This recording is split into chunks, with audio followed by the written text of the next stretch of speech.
everyone. Welcome to Friday's JPNN. The weekend is near. A new Path of Exile League is upon us. We're about 2 hours and 10 minutes out from that. We've got some news, of course, some more financial reports. We got some new game announcements, some leaks, your classic lawsuits. We've got stuff. So let's go ahead and get into it.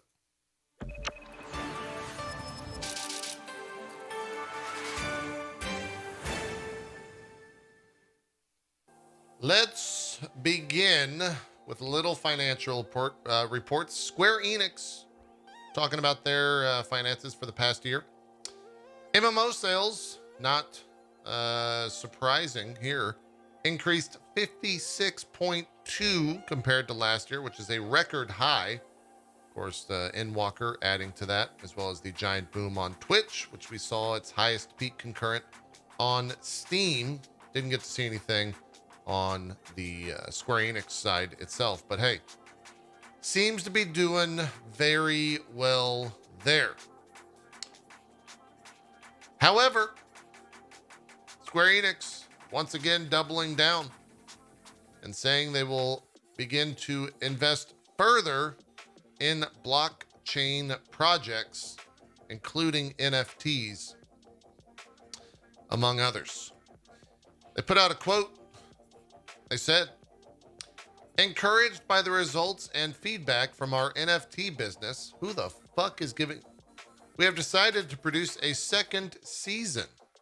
Our plan is to incorporate game content into our service and to leverage the development of operational expertise we have amassed in our existing businesses to explore the potential of earnings, structures, breadth of play, and NFT ownership experiences in the NFT business.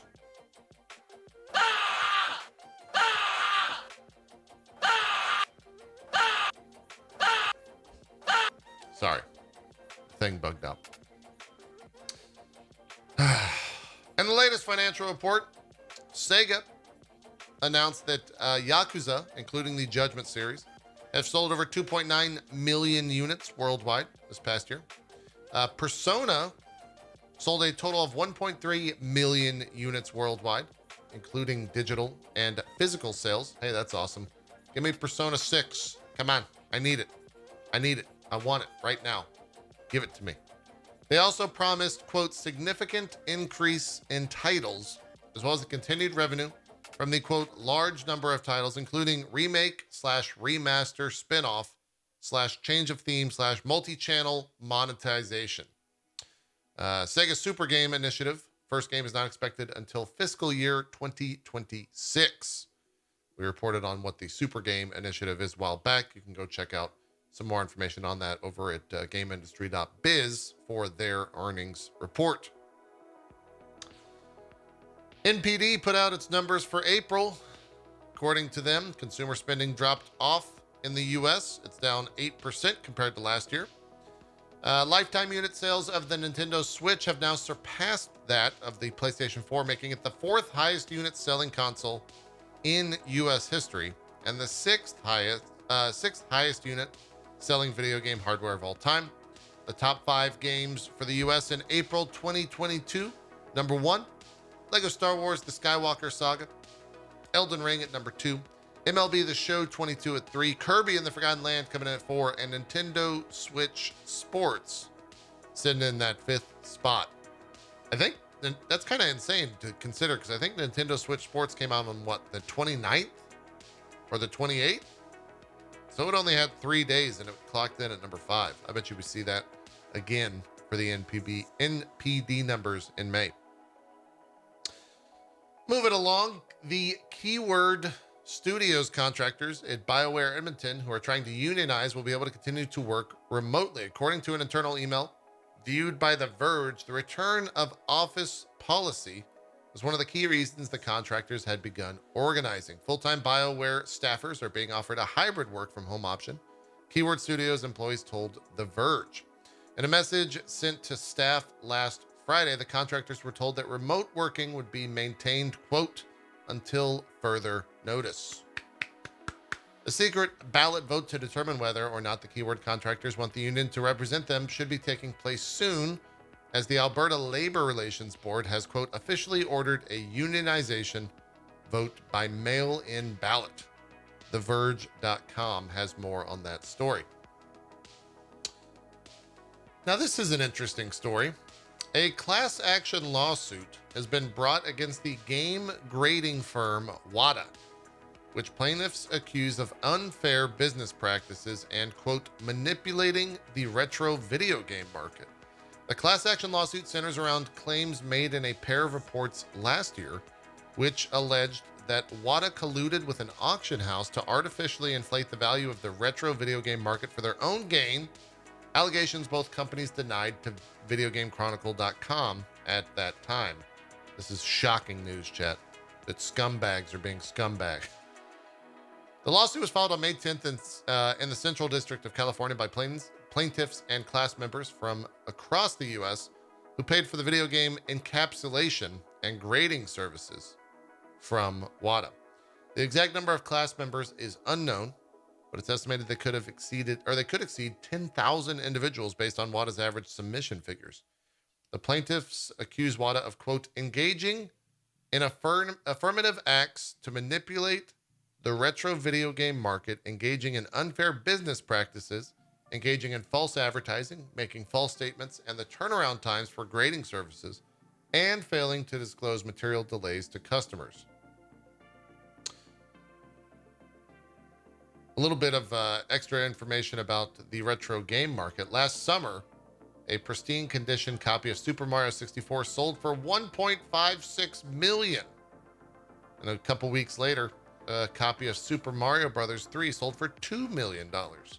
Just a year earlier, the record price for a video game was 10 times less, $156,000 for a sealed copy of Super Mario Bros. 3. Yeah, that seems little sus. Little sus. Kind of suspect. You know, a little suspect, but it is what it is, I suppose. What's going on at Electronic Arts? Apparently, they've integrated the development team at Codemasters Cheshire into Criterion Games, doubling the footprint of the Need for Speed Studio. Jesus Christ, that was a hassle to get through. Criterion will now encompass both the original team at Guildford and the developers in Cheshire, both reporting to Vice President and General Manager Matt Webster. The development teams at both locations of Criterion Games are working together on the future of the Need for Speed franchise. Their tweets say we can confirm, quote, we can confirm Criterion Games and the development team at Codemasters Cheshire are officially coming together to create the future of Need for Speed, forming one Criterion studio with 2 location hubs. This integration builds off the close partnerships the 2 studios have developed over the past few months, sharing common values and similar cultures.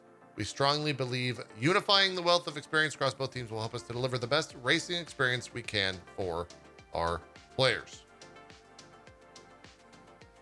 Cool. Maybe they should try making Need for Speed good. You know what I'm saying? Maybe they should work on that. That seems like a good one.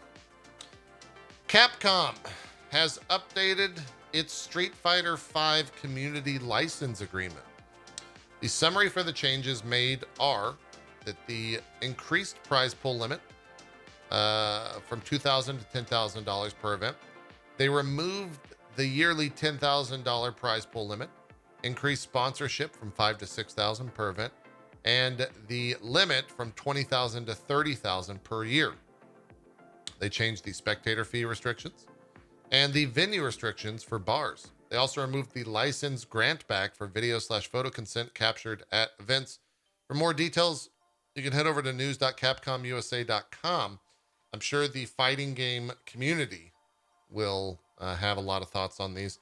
I don't necessarily have any thoughts because I kind of forgot what happened the last time around. I know there was a lot of issues, though, when all this came up back when they announced the changes in March to the community license agreement. So Definitely go check out like event hubs or something like that to see how the FGC is going and feeling about that.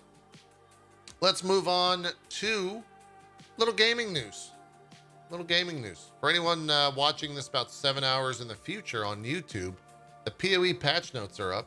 I mean, not patch notes, but the patch is up to download. So go ahead and get it downloaded so that you're ready to play in -5 hours. Also, Chris Suh,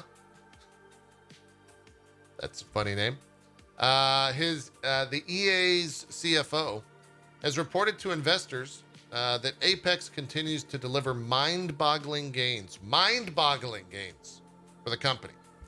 Suh confirmed that the game has now passed the $2 billion mark in total earnings, which means that Apex has made about $2 billion in 3 years. That is kind of mind-boggling. That's really $2 billion. I guess congrats to Apex and EA on that. It's one of those games that I've always wanted to, check out and dive into, but I just can't. I think if I didn't stream, I'd probably play a lot of Apex. It seems like a pretty fun one. Moving on, Jeff Keighley did an interview regarding the Summer Game Fest 2022. Jeff said that when he was asked about his thoughts on E3 being canceled this year, his response was, quote, "Look, we talked to all the same people, and we're all aware of what's going on with game companies and publishers. I had discussed the potential of what E3 was going to be this year with E3 showrunners, ESA. It's a difficult situation to come back post-pandemic and do a physical show. They did a digital E3 last year, and I guess they could have done that again, but I think we did a great Summer Game Fest, and that worked really well for a lot of people in the industry. So I just wasn't surprised because I hadn't felt there was a lot of momentum behind what they were building. Sometimes it's almost better not to do something than to do something that's suboptimal." He also came out and said what to expect from the Summer Game Fest. The show will run between June 9th and June 12th. There will be less publisher/studio standalone events, and it will present a more global view of a show. It will be digital first, but there will be physical components could come to Summer Game Fest in the future. Yeah, Jeff Keighley went out there and said, "Yo, I did it better. Fuck off me, E3." I think that's what I heard. That's what, yeah. Motive, the studio developing Dead Space Remake, has announced yesterday that during their Crafting the Tension art developer livestream, that Dead Space will officially launch January 27th, 2023. Felipe Ducharme, the senior producer of Dead Space, came out and said, "Developing this remake has been a lot of fun for us at Motive, as we're true fans of the franchise, and we want to treat it with the respect it deserves. It's been equally exciting to see players' reactions as we're taking them on this development journey with us. We're making great progress on road to hitting alpha, and we're happy to announce that the game will be launching January of next year. We can't wait for players, both old and new, to see how we've elevated the original experience in the remake to be just as impactful for this generation." That's one of those games where I'm excited for it, but holy shit, man, that game was scary as ooh. Whew. Funcom is working on an unannounced Dune game. They put out a recruitment tweet and said, quote, "Dune is calling, and we have answered. Will you? The team working on our ambitious multiplayer open world survival game, Dune, is growing." How many open world survival games do they have? I feel like Funcom has cornered the market on that. We've got a new update coming to Pokemon Home to add the recent Pokemon game compatibility. All the Pokemons, including Arceus, Brilliant Diamond, Shining Pearl, Sword, Shield, will be mutually compatible with Pokemon Home, and you will be able to deposit and withdraw Pokemon to and from each of these games. That's kind of cool. Kind of like that. The big news, of course, hit yesterday from Bethesda. They have announced a delay for Redfall and Starfield to the first half of 2023. Bethesda released the following statement on Twitter. Quote, "We've made the decision to delay the launches of Redfall and Starfield to the first half of 2023.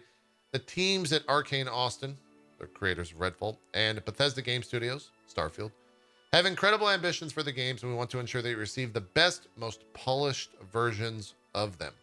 We want to thank everyone for their excitement for Redfall and Starfield. The energy is a huge part of what inspires us all every day and drives our own excitement for what we're creating.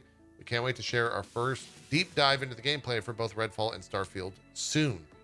Wonder if that happens during the Summer Game Fest. Could be. Thanks for your support. Phil Spencer tweeted his support for both teams, saying, quote, "These decisions are hard on teams making the games and our fans.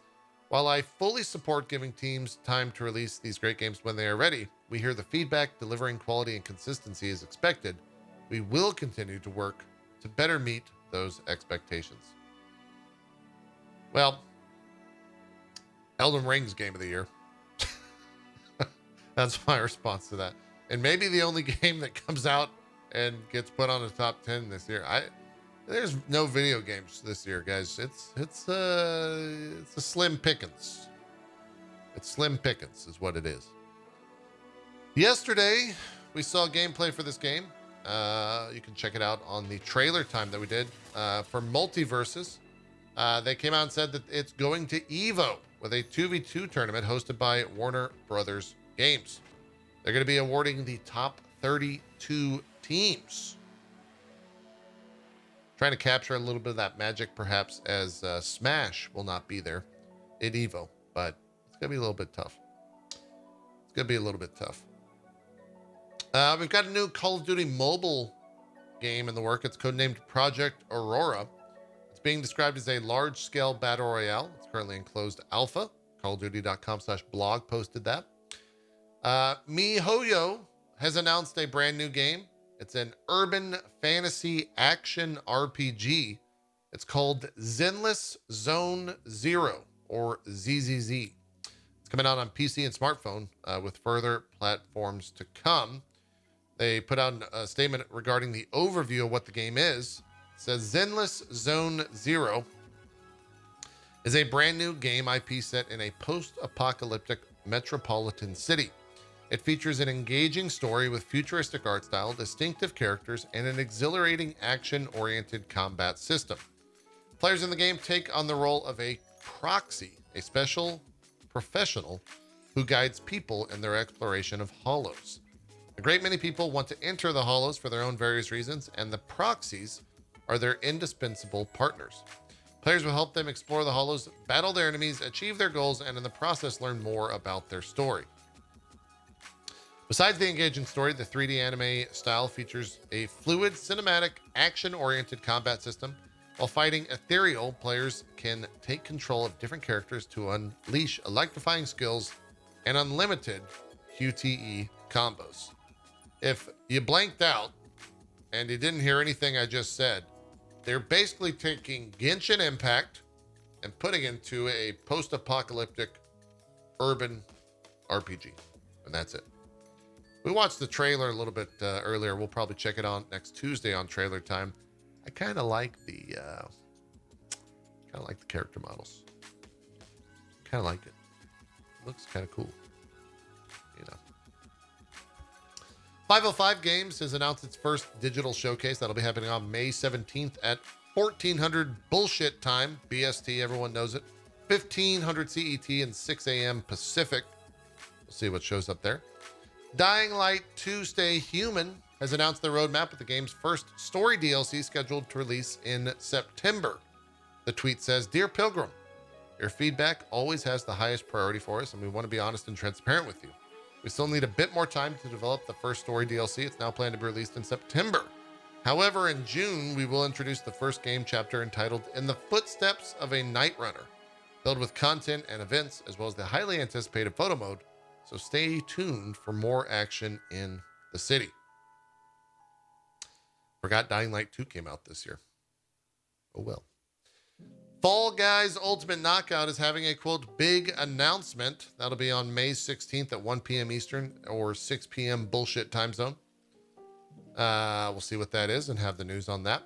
NetEase Games is going to be hosting the NetEase Connect 2022 annual product launch event on May 20th at 4:30 a.m. Pacific or 7:30 a.m. Eastern. I don't have that for you in BST, but it's okay. It's bullshit anyways. It will feature the latest information on 12 titles, including Dead by Daylight Mobile, Harry Potter Magic Awakened, Naraka Blade Point, and more, including new titles announced for the first time. If you got an Epic Game Store account, you can log in for free and get Prey, Jotun, Valhalla Edition, and Redout Enhanced Edition. Feel free to use code itmeJP to get me absolutely nothing except a smile from Epic Game Store. And Prey's pretty good. Jotun, Valhalla Edition, pretty good. Go grab them right now. Stop. Just pause the video. I'll be here when you get back. Pause it. We'll see you soon. Get those games started. Rockstar is celebrating Max Payne 3 10-year anniversary by releasing an anniversary edition of the official soundtrack with limited edition vinyl and digital release featuring additional tracks. They put out a tweet over at Rockstar Games and said, to mark the 10-year anniversary of Max Payne 3, we are thrilled to announce Max Payne 3, the official soundtrack, a new version of the iconic soundtrack coming later this year to digital streaming platforms and limited edition vinyl. Featuring the evocative music of LA, noise band Health, Max Payne 3, the official soundtrack anniversary edition. I hate that you have to say that every time. Also debuts previously unreleased tracks for the game. Universal Entertainment has filed a trademark for Shadow Hearts on April 27th in Japan. It was made public on May 11th. Back in March 2021, a Universal Entertainment representative told Gamatsu that there were no plans for a Shadow Hearts remake, sequel, or the introduction of a game machines using its characters or stories at the time. Okay. We'll see what happens with that. This was making the rounds on Twitter yesterday. Really last evening, I think, is when it all started. There was an email from the PlayStation CEO, Jim Ryan, regarding abortion rights. And it has generated concern amongst some staffers and a bunch of people not affiliated with PlayStation whatsoever on Twitter. As reported by Bloomberg, the email by Ryan didn't take a particular stance on the matter. However, he emphasized that PlayStation staff and the platform holders community are, quote, multifaceted and diverse, holding many different points of view. We owe it to each other and the PlayStation's millions of users to respect differences of opinion among everyone in our internal and external communities, he said in part within the email. Respect does not equal agreement, but it is fundamental to It is fundamental to who we are as a company and as a valued global brand. According to Jason Schreier, who broke this story, or at least I saw the story from him, Jim went on to write 5 paragraphs about his 2 cats' birthdays, their habits, and his desire to get a dog after sending that email.